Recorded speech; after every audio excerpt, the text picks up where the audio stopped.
Every once in a while you get to do a really neat segment, and that's one of the great things about doing this show. And I have these two wonderful ladies who came to me and said, we have to talk about this. And I said, that's great, because the less work you give me, the better off everyone is. And I'm so happy to be joined by attorney Leslie Montanile and the financial concierge, my pal, Stanford girl, Judy Heft. And just, ladies, it's so nice to have you. Good morning. It's a pleasure. Thank you for having us.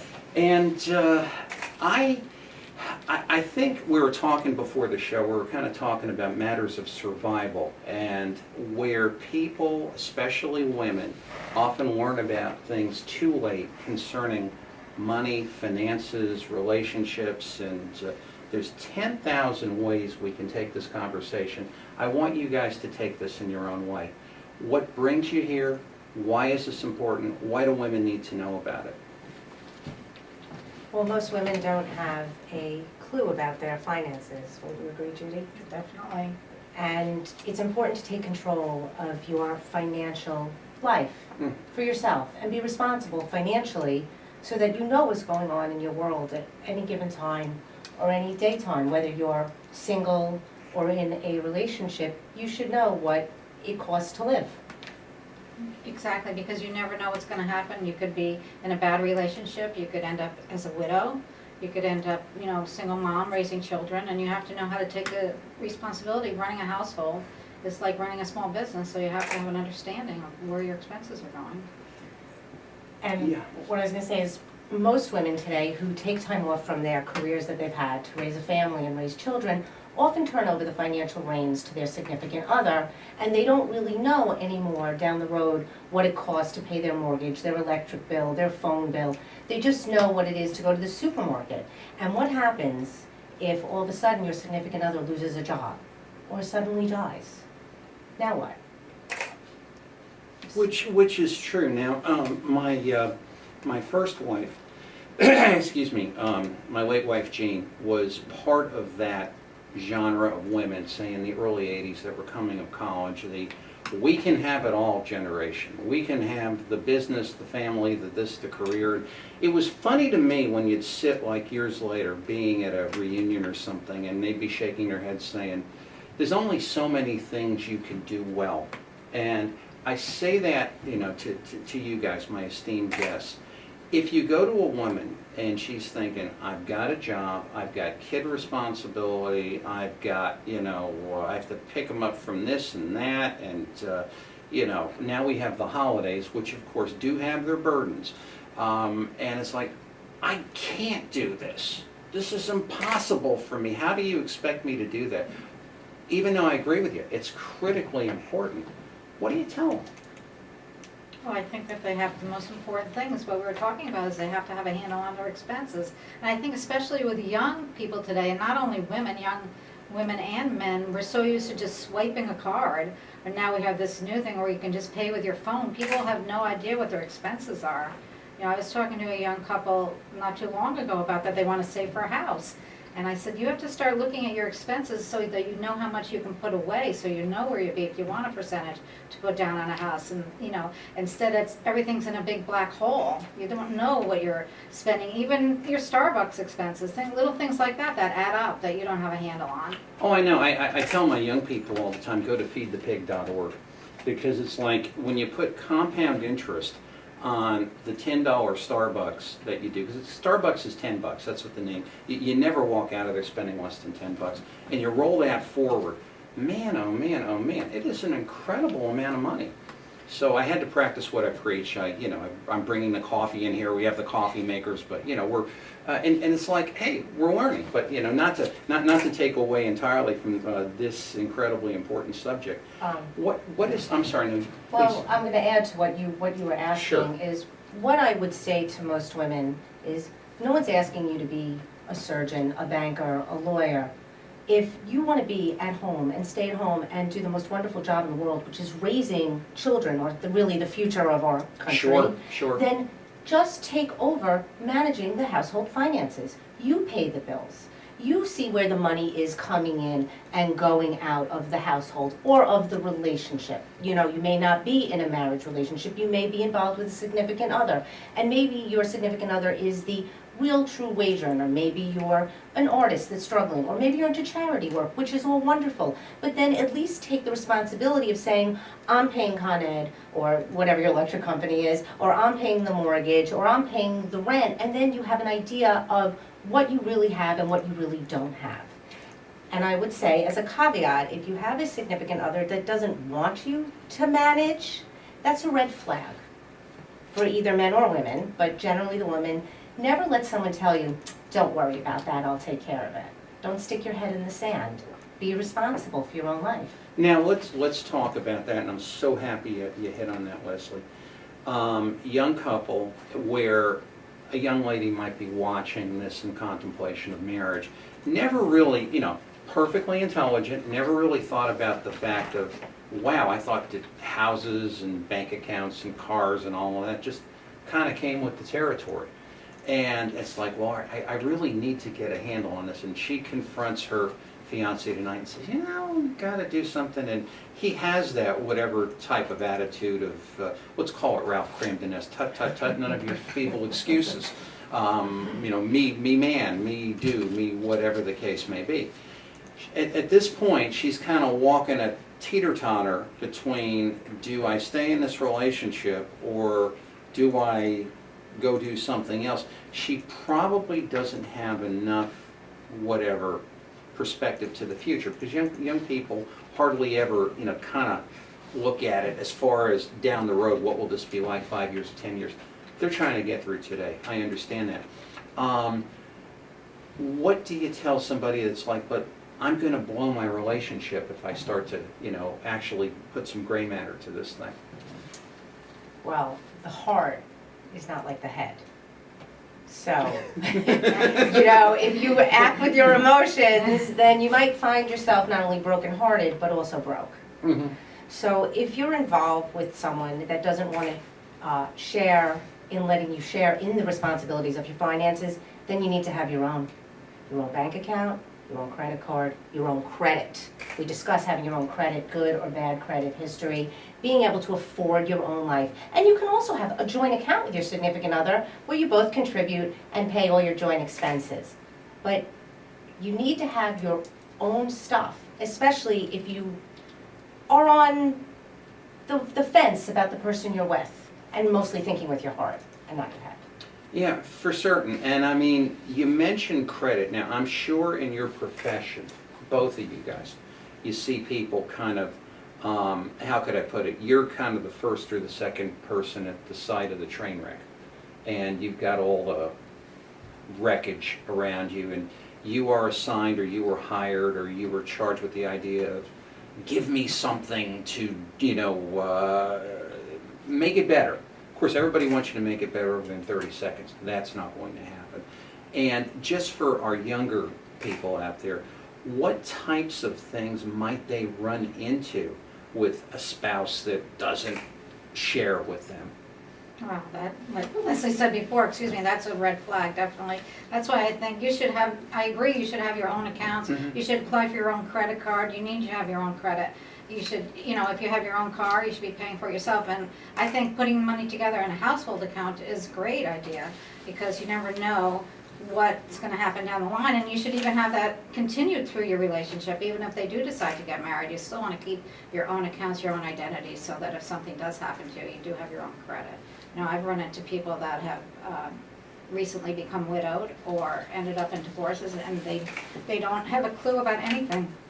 They don't even know who their accountant is. They don't know their financial advisor. They don't know where their money is going. And I was talking to a woman not too long ago, and she said to me that she didn't feel comfortable going out looking to meet people because she wasn't organized in her own financial life, and how could she bring another person into that, because her husband did everything for her and she really doesn't get it at this point. So she has to re-educate herself.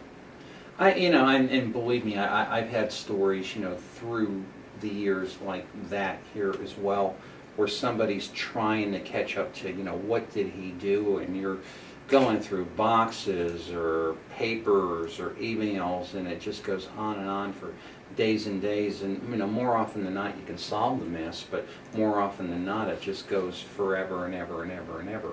So if we're going to do this right, which is what we want to do, we've got that young person young lady that wants to get married.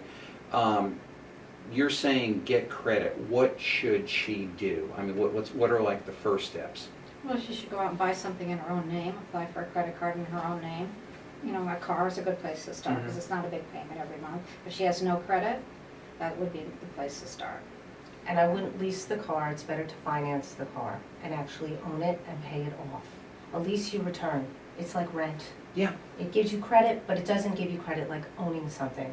If you're a young person and you can afford to buy yourself a home or an apartment, you want to make that investment early in your life, you may want to look into something like that as well. Mortgages, cars, credit cards give you some credit, but it's not as much as the stuff we build equity with or have to hold. Is a wonderful way to build your own credit. Don't just be an authorized user Right. on someone else's credit card, because all you're doing is spending and someone else is paying the bill. So you really can't down the road say, oh, I want to get that mortgage, oh, I want to buy that vacation house as you get older. And there are women I have had come to me who've been married 40 years, they didn't even know how to apply for a credit card because their husbands did everything. I think the other thing about applying for a credit card too is for young people, they have to be careful. Because applying for a credit card can be a good way to get established credit in your own name, but don't get caught up in not paying the bill every month. Use it as something that you pay off every month. And what Judy suggests, which I've now suggested to my clients, is to track your expenses by using something like Quicken, Yes. which will Yeah. help you track all your expenses, including your credit card payments, everything you're paying, so you really do have an idea at the end of the day. I think women today really have to understand that no matter what path you take or career you take, you have to understand that anything can happen at any time. This isn't really about divorce. What happens if your significant other gets hit by a bus Sure. and drops dead? I always say, do you know where the key is to the safe security deposit box? Because can you pay for the funeral? And most women today at home can't, because they don't know. And they've given that up. It doesn't make you a bad person to have that rainy day money put aside. What if your husband loses that job, or your significant other loses that job, but you've stuffed some money away? You could be saving your entire family. Now, I can mention this to you from personal experience. My first wife, Jean, she worked in helping me in the beginning. She wasn't for me starting my practice, but she said, yeah, okay, if you want to, give it 6 months. Well, 6 months became 6 years, and I'm doing okay, maybe small letter okay, and she's helping. And maybe 6 years turns into 12 years, and things start moving to a bigger stage from that. And we're working together. At that point, we've got 2 mortgages, we've got business debt, we've got an old car we're trying to coax along, we're trying to settle the debts, get more revenue in, the life of a business owner. Then finally one day she turns to me and she says, I don't have anything in my name, and not only that, but I haven't been contributing into Social Security. Yeah, duh, right. Here's the shoemakers that are going out fixing all the shoes of everybody in the village, and the shoemakers' children are going barefoot. And so what I did immediately is I started to say, okay, well, this asset is yours, this provision is made for you, because I said, this is just absolutely nuts. You've been busting your tail just like I have. Which leads me to the question of, I think, a lot of marriages where, let's just say, fella has a contracting business or a plumbing business, or he's an electrician or something like that. He's highly skilled in what he does, but it's kind of the typical role where the guy goes out and does the work and the woman stays home. And, and she's like, I love my husband, he's a great guy, he's good to me, he's wonderful with the kids, I support everything, I'm in this thing lock, stock, and barrel, here are all my resources towards this. And shall we say, things sort of get, to use the maybe not so technical term, fungible.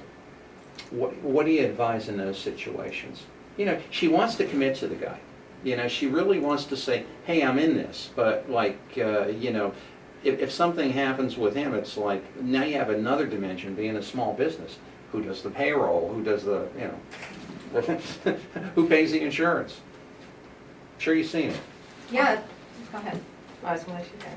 I think that's definitely murky is the word I was going to use. It gets murky after a while, and I think if you know, if she's put money in and she's helping him, Mhm.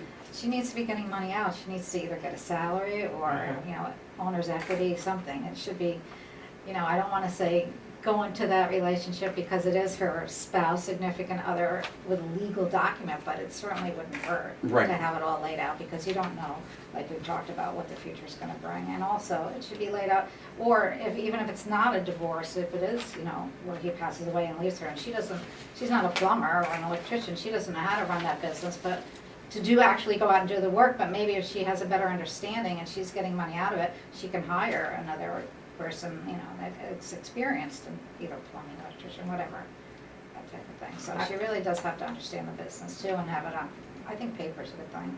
And I think if you're in that type of a business and your spouse is stay-at-home, they should probably be managing some part of your business where they are on the books so they can get some paychecks, so they are putting into Social Security to build their future.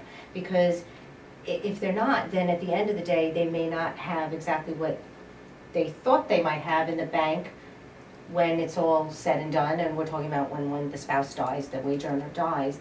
The other thing to do is to make sure you have life insurance, and you can have disability insurance. There's also a thing called partnership insurance if you make your spouse a partner in your business, so that if something happens to the wage earning or predominant earner in the company, or the skilled person, then at least the business gets taken care of, there's money paid out to the partners. There's all kinds of things that can be done to protect the one that's not earning. Let's not forget about long-term care insurance either, that's very important, especially. Yeah, now, of course, we're never gonna get sick and we're never gonna get Right, old, right. right? Right. You know? 25 or 30, but that's the best time to buy that, because the rates are lower. And we also talked about a little bit about putting money in, and Judy touched on this. There are some times where one person in the relationship has some chunk of money that they want to put into either the down payment on the first home Mhm. or into the business. If you put it on the home, if you sell that home down the road, you must take that down payment back. You can then write another check to put more money into the next one, but if you keep rolling it over into properties, then you will have gifted it to the relationship. It'll be hard to take it out. And in a business, where I think there should be legal documents in a business, because things do happen, creditors come, businesses go bust. If you put money into a business, you should acquire shares, and you should have some sort of a document that says what your share is, and then you'd be entitled to increased value as well, or you should be paid back with some sort of interest down the road. Now, I'm just curious, and we're coming up on a break in a couple of minutes, but have you run into situations where perhaps you've been advising someone and you've told them what I think is a perfectly sound and rational, useful, necessary thing regarding the separation of finances and how things work, and they're like, yeah, you know, Leslie, I get it, but I don't know if I can tell them that. You know, what's going to happen here? And what do you tell these women that are... Well, it's almost like buyer beware. Yeah. What I tell them is, you have to remember, you didn't come into this life with this person. You've strived and worked hard to be the person you are. Whether you became a teacher, a CPA, a bookkeeper, or work in a hospital, you've created this identity for yourself. And everything could be wonderful, and you get married and you have children, but then all of a sudden you find yourself maybe in your late 30s, early 40s with your children basically 10, 11, and 12, and you're sitting around twiddling your thumbs thinking, now how do I go back to that workforce? And most women don't know how to evolve to the next career, and they haven't saved for the rainy day, so they're sort of stuck because they can't go back to school without asking money from their spouse. They, can't maybe travel somewhere or say, oh, I want to write a book, but they need to go and ask for the money from their spouse. Well, your spouse is your partner. He's not supposed to be your parent, mother or father. He's supposed to be your partner in life. So you have to be responsible for your part of the partnership. That's the best way I can put it. So you're doing a wonderful thing by keeping something separate for yourself. You can maybe want to share it down the road. I've had people do that after 20 years, which I don't advise, but you should always keep one part of your identity going forward. Yeah, and I'll tell you, that's so critical, and I mean, there's so many things and so many ways we can take this conversation in our second segment, kind of bouncing off my head, but we'll get a good direction on that. This is fabulous information.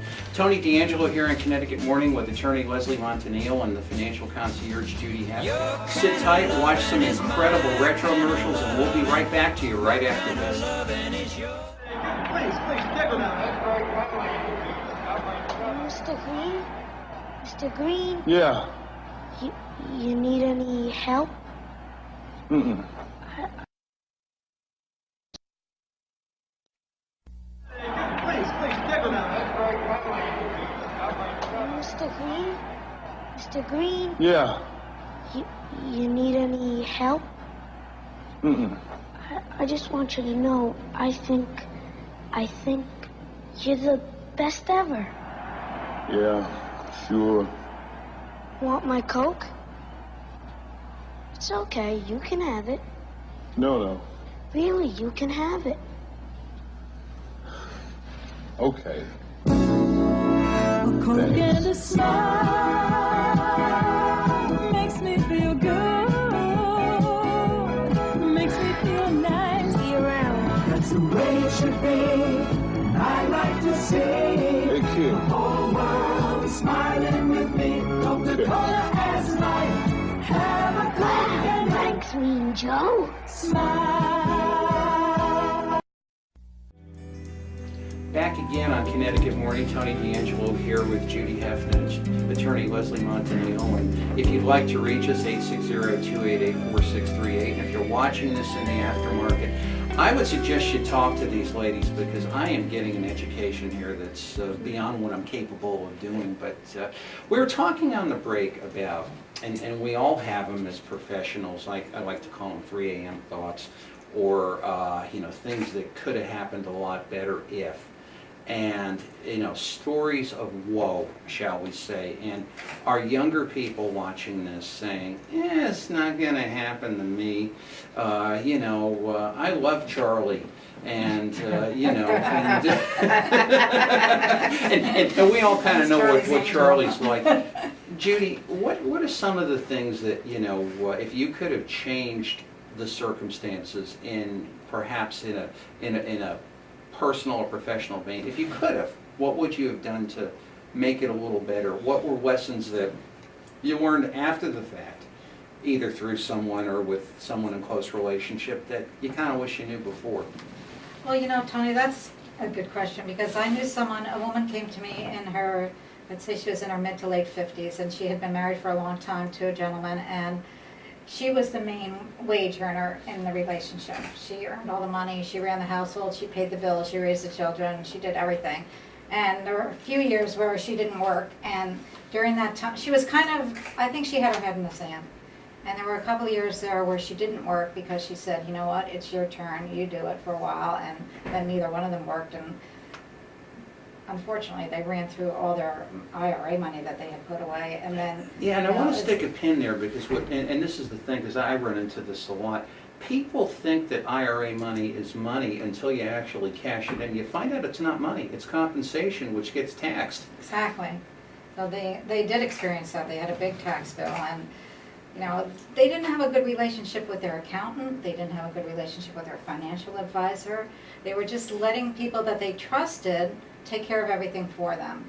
And it just really wasn't a good way to handle it. And marriage deteriorated, and in mid-50s, this woman found herself with very little financially, and she had to start all over again. And I think that in retrospect, talking to her, if she had realized, if she had realized what lay ahead down the road, and we talked about these young women, well, I'm in love with Charlie, everything's going to be fine. I think that was the situation here. She was in a relationship with a dreamer, a visionary, and even though she had the business sense, she let him sweep her up, and it didn't end up good for her. After 10 years later, she's a successful businesswoman, and it didn't end up good for her, but she was in that, what we talked about before, that murky area for a long time, and I think fear held her where she was, even though she was the one that was the strong one. Insecurity, maybe. Yeah, and, you know, if you could rewrite history, what a different scenario you'd write. Leslie, how about you? Well, you know, I could talk about several women who have come to me, and they were younger, maybe in their 30s, had gotten married the guy with the dream, with the picket fence, the very large home, and the Escalade out front, only like many, many years later to get a knock at the door on Christmas that they were being foreclosed on. And it's happened to several clients. Now, some of the women, Christmas Day. or On or about, yeah, right about, yeah. really pretty lousy, Yeah. and pretty shocking because most of these men were in finance. You know, people in finance do lose money too, but he was an enormous spender. She really never knew what she had, but she knew she could go out and travel and buy for the kids and everything. And the knock on the door was a real shocker. But the one thing this one particular woman had done was the relationship had gone sour many years before and really wanted out. But the interesting thing was her husband would say, but we can't afford to get a divorce. We can't afford to get a divorce. And she really wanted to believe him, but she never asked him, why is that? And she decided to go back to school while she could. He agreed to pay for it, and she became a nurse and got herself a job in a very reputable hospital before the knock at the door. So she had already taken steps because she knew in here something was really wrong. He was a gambler. He was a gambler. He wasn't a bad person. He was a wonderful father. Their relationship just, for whatever the reasons, obviously he was a gambler and blamed her and this and that, but she made a difference. Now, I've had the opposite story where both spouses, one loses a job, one becomes disabled, they're both professionals, but they just keep going because they want to keep up with the neighbor, and they're living in the house that they haven't paid the mortgage in 5 years and the bank hasn't closed on them yet. So they keep staying, and I have run into the situation where one spouse, generally the woman, wakes up and says, look, we've got to get out of this. We've got to get rid of the house. And I will tell you to this day, they are a couple that is no longer together.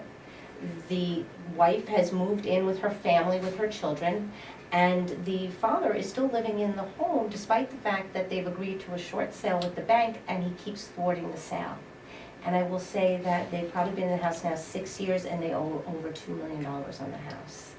And $2 million, kids. $2 $2 million. million, and Yeah. their credit's destroyed, both of them. So, to the point of putting your head in the sand, I mean, the scenarios go on, and I really can't Well, make them up. Excuse me, as Yeah. Tina Turner says, what's love got to do with it? I like that. Well, I'll tell you, and you know, Judy can relate to this, being a Stanford kid, and I'm very, very fortunate that I was in the Stanford school system when it was the Stanford school system. And I had a lot of friends that were Jewish families, and they would, you know, I would go over to their houses, they would come out of mine, they're my friends to this day. And the one thing that my very good friend David's mother told me, he's a physician in California, is she would drive us to the Turner River Library, and she would tell her boys, you got to read 3 books this week, and she would say, now Tony, where's your books? Like, well, you know, I'm not one of your kids, no, you have to read books. And I one day asked her, I said, Mrs. X, why are you making me read these books? And she told me the whole story of people being driven from their homeland, and the fact that when you have nothing, what you have, what they can't take away from you, is what's in your hands and what's in your heart and what's in your head. And some of that has stayed with me, and I think there's a lot of application to that with women, because when it all goes away, what are you going to do? That's a You know, great analogy. you have to have something. Right. You know? Yeah. Yes, you do, and I can say this story with affection, but I learned this from my mother, who made me very independent, because my mother, who's in her late 80s, grew up in that era where women really didn't work. Right. And somewhere along the way, she realized if she didn't put something aside, she may not have anything, despite the wonderful life that she was given by my father. And I will say, my mother, who did not have a college education, started educating herself and started reading about money and magazines, and she saved from her grocery money and from her beauty parlor money. And I won't tell you how much, but she's made quite a fortune for herself long after my father has passed away.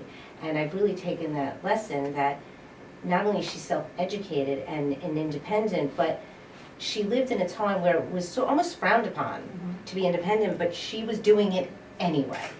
Well, for certain, and I can remember, and to show my wear and my age, I was in college during the 1970s, during like maybe the first of the major recessions.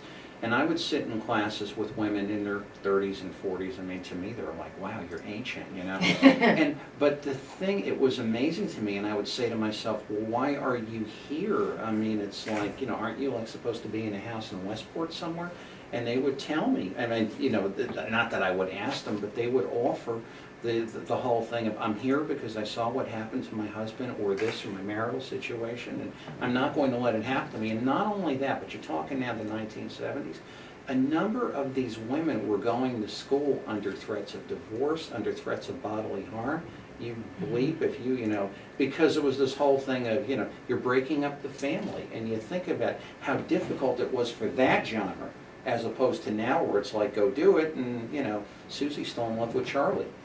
So Well, I just want to add to that it still goes on today. Mhm. There are a lot of men who don't want their wives out of the Sure. house. And I have often told this to women who have come up to me on the side and asked me questions. And I say, your son gets on the bus at 8 and doesn't get home till 4. There are jobs in our communities, in doctor's office, dentist's office, Sure. where they would welcome the mom, who they don't have to insure because they're being insured by their Mhm. spouse, his income, That's to right. answer phones or do filing. And I've encouraged them, it's not about how much you're making, it's about getting outside the world you've now created and getting into a new world, because down the road, you may be managing that doctor's office 5-6 years down the road. I know a woman, she has 6 kids, she runs the entire orthodontist office where I take my son now, and she started small. So I often tell women this who are thinking about either leaving or doing something for themselves, your husband's at work all day. From 9 to 2, there's something out there you can do. Yeah, it's interesting. My mother in 1955 started a retail store. She really was a secretary and a bookkeeper before that, and she went with a partner who she ended up buying out in 3 months. I just grew up learning how to be an entrepreneur. I watched my mother take care of business, and my dad worked, and he had just a regular job, but that's the way it was in our family, and it was great. Now, let me ask you this, and as our time draws to a close, as it always does, are there, shall we say, public community resources with regard to women's business development, finance, learning how to bookkeep, maybe getting a microloan? Somebody really catches this bug. It's like, they're 10 tons of gasoline you can't hold in a 1-pound jug. Where do you direct them? In Connecticut, there is the Women's Business Development Center. I believe, I'm not sure where it is now. It used to be in Stamford. Fran Pastor runs it, and she's terrific. And actually, years and years ago, I went there and I took some bookkeeping classes, and there was one on how to write a business plan. And I really learned a lot from it. And I think they've even Good. evolved from that, and they have a lot of good classes. Yeah, and I can tell you, what success, and I mean, I've been blessed, but whatever success I've had in my life was not somebody handing me something of great value, but one little bit of information that somehow kind of caught on that I was able to do something with. And, the greatest things do come from these small beginnings. So we're just about out of time. Where can our viewers, and this is going to be played far and wide, where can they reach you individually and collectively?